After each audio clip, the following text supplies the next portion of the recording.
C'est un caillot de sang qui a tué le jeune homme après avoir joué 12 heures de suite sur sa Xbox. L'autopsie a révélé que Chris, accro à des jeux comme Halo, a souffert d'une thrombose veineuse profonde, causée par le fait d'être resté assis dans la même position trop longtemps. Chris discutait avec un ami devant une agence pour l'emploi où il devait avoir un entretien. Il a expliqué à son ami que pendant la nuit, il s'était réveillé avec une drôle de sensation dans la poitrine. Son pouls était extrêmement bas, puis il est revenu à la normale quand il s'est rendormi. Quelques secondes après, il s'est écroulé et a été pris de spasmes. Le jeune garçon de Tianjin avait des bons résultats à l'école. Rien n'annonçait son suicide, si ce n'est une grande passion pour son jeu vidéo préféré. Mort le 27 décembre 2004, il avait laissé un mot derrière lui, dans lequel il faisait directement référence aux héros du monde de Warcraft. Cet accro aux jeux vidéo passait toutes ses journées au cybercafé. Un jour, alors qu'il n'avait plus d'argent pour jouer, il a massacré une fillette pour lui voler ses boucles d'oreilles en or, afin de pouvoir payer ses sessions de jeu. Alexandra Tobias a plaidé coupable pour meurtre au 2e degré après avoir secoué son bébé à mort. Au moment de son arrestation en janvier, Alexandra Tobias, 22 ans, aurait dit à la police qu'elle jouait à Farmville sur Facebook et s'est mise en colère lorsque Dylan Lee Edmondson, 3 mois, a commencé à pleurer. La mère de Daniel Petris confisqua le jeu préféré de son fils, Halo. Alors il alla dans le salon et tira sur sa mère et son père. Seul son père survécut. Un jeune Chinois de 19 ans a été hospitalisé, inconscient, après avoir joué à des jeux vidéo pendant 6 jours sans interruption.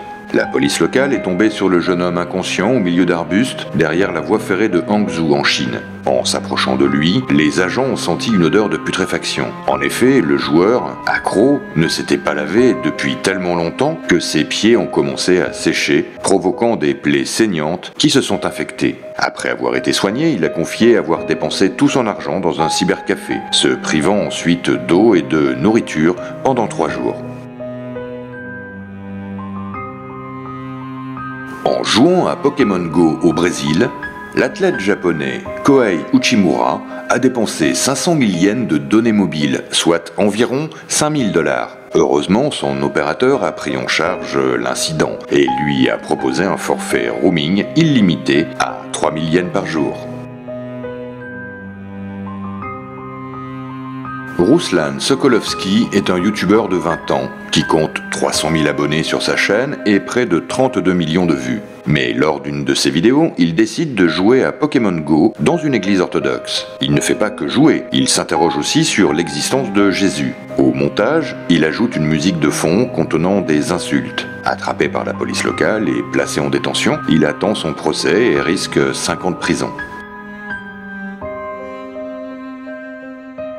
Une journaliste turque a fait une belle boulette. En effet, la jeune femme a tout bonnement confondu des cheat codes de GTA 4 avec un message codé de l'armée. On pourrait en rire, mais vu la conjoncture actuelle, c'est compliqué. Le président Recep Tayyip Erdogan est en effet un peu sur les nerfs depuis le coup d'État manqué du 15 juillet dernier.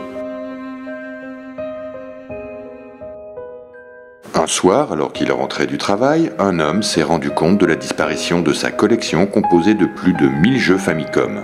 La cause de cette disparition ?